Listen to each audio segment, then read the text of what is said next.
Investor के point of view से budget के अंदर क्या चेंजेस आया है। गोल्ड की टैक्स रेट यहाँ पे चेंज हो चुकी है, एसटीटी हमारा बढ़ चुका है, क्रिप्टो के नियम बदल चुके हैं, टीसीएस की रेट बदल चुकी है। तो चलिए यहाँ पे समझाता हूँ कि क्या क्या यहाँ पे चीजें चेंज हुई है। पहले तो देखो क्रिप्टो का जो असेट्स का डिक्लेरेशन है, यानी कि अभी तक क्या होता था, जो फॉरेन एक्सचेंज होते थे बेसिकली, अगर वहां से अगर आप क्रिप्टो वगैरह को विड्रॉल करते थे तो वो कोई भी रिपोर्टिंग नहीं करते थे इंडियन गवर्नमेंट्स को। तो यहाँ पे जो है पर्टिकुलरली जो है 200 रुपए पर डे की पेनल्टी और 50,000 रुपए की इनएक्यूरेट रिपोर्टिंग करने की पेनल्टी डाली गई है।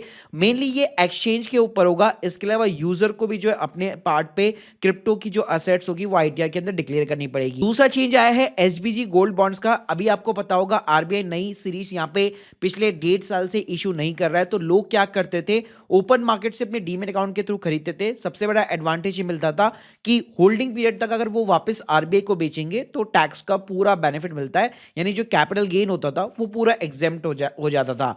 लेकिन इसके ऊपर यहाँ पे बजट 2026 के अंदर गवर्नमेंट ने क्लैरिफाई कर दिया कि भाई जो लोग जो है आरबीआई से खरीदेंगे, यानी कि बॉन्ड को अगर आपने ओरिजिनल इश्यू प्राइस के ऊपर खरीदा है और मैच्योरिटी तक होल्ड किया है और आरबीआई को बेचा है, तभी जाके आपको कैपिटल गेन का एग्जेम्पशन मिलेगा। अगर आप ओपन मार्केट से उठा रहे हो तो फिर भाई आपको वही लॉन्ग टर्म कैपिटल गेन और शॉर्ट टर्म कैपिटल गेन यहाँ पे करना पड़ेगा, उस पर कोई एडवांटेज नहीं है। तीसरा यहाँ पे मेजर चेंजेस है, जो लोग लोन उठा करके जो है यहाँ पे स्टॉक मार्केट, म्यूचुअल फंड की इनकम, डिविडेंड की इनकम उनको होती थी, वहां पे जनरली क्या होता था, वो अपने गेन के अंदर इंटरेस्ट की डिडक्शन यहाँ पे ले लेते थे एक सर्टेन लिमिट तक। वो पूरा अब डिसअलाउ कर दिया है। इसके अलावा सबसे बड़ा झटका है एफएनओ ट्रेडर्स के लिए। जी हाँ, एसटीटी जो है इंक्रीज कर दिया है फ्यूचर के ऊपर, ऑप्शन के ऊपर।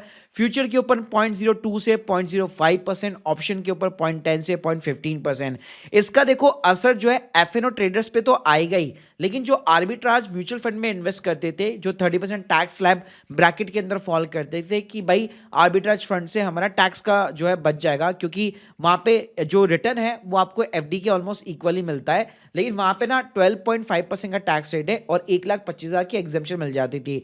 लेकिन अब उसके अंदर क्या होगा, अब आपको 0.50% के समथिंग ना रिटर्न यहाँ पे लेस देखने को मिल सकता है, क्योंकि आर्बिट्राज फंड भी जो है एफएनओ के अंदर ही डील करते हैं। तीसरा यहाँ पे टीसीएस के अंदर चेंज आया है। पहली बात, यूएस के स्टॉक मार्केट में अगर आप इन्वेस्ट वगैरह करते हो, वहां पे जो टीसीएस का रेट है जो 20% है वो भाई सेम रहेगा, वहां पे कोई चेंजेस नहीं है। लेकिन अगर आप फॉरेन घूमने जा रहे हो, ओवरसीज टूर पैकेजेस अगर आपने लिया है, तो वहां पे 5% 20% जो लगता था वो सीधा 2% हो गया है।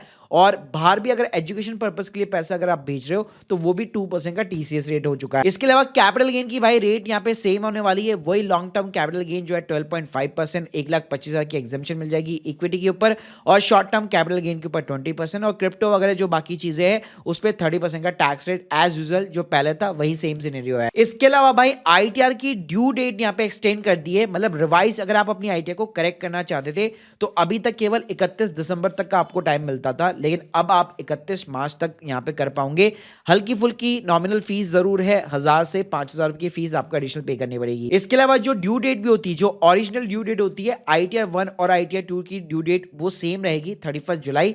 लेकिन अगर आप एफएनओ इंट्राडे वगैरह करते हो, ट्रेडिंग करते हो, तो आईटीआर 3 आपको फाइल करनी पड़ती है, आईटीआर 4 करनी पड़ती है। उसके अलावा बहुत सारे नॉन ऑडिट वाले केसेस होते हैं, तो उस केस में 31 अगस्त आपके लिए ड्यू डेट यहाँ पे रहने वाली है। इसके अलावा फॉर्म 15G 15H की भाई मेरा टीडीएस मत काटो, आप हर एक कंपनी को पहले हमें अलग भेजना पड़ता था, लेकिन अगर आपका सीडीएसएल एनएसडीएल डिपॉजिटरी के साथ अकाउंट खुला हुआ है तो सिंपली डिपॉजिटरी को ही सबमिट कर दो, फिर डिपॉजिटरी जो है वो 15G 15H जो है बाकी सारी आगे कंपनीज को फॉरवर्ड करता रहेगा, एक एक कंपनी को आपको फॉरवर्ड करने की जरूरत नहीं है। इसके अलावा भाई जो लोग यूएस के स्टॉक मार्केट में यहाँ पे इन्वेस्ट करते थे, आईएनडी मनी इन्वेस्टेड, बहुत सारी एप्स के साथ में, स्टूडेंट, यंग प्रोफेशनल वगैरह, भाई अपनी फॉरेन असेट्स के ना डिक्लेयर जरूर कर देना आईटीआर के अंदर। गवर्नमेंट ने स्पेशली इसके अंदर दो अभी जो है एक मौका दे रही है, कैटेगरी ए के अंदर इनकम डिक्लेयर की है, असेट्स डिक्लेयर नहीं की है अप टू 1 करोड़, तो वहां पे 30% टैक्स पे कर दो फेयर मार्केट वैल्यू के ऊपर या अनडिस्क्लोज इनकम के ऊपर।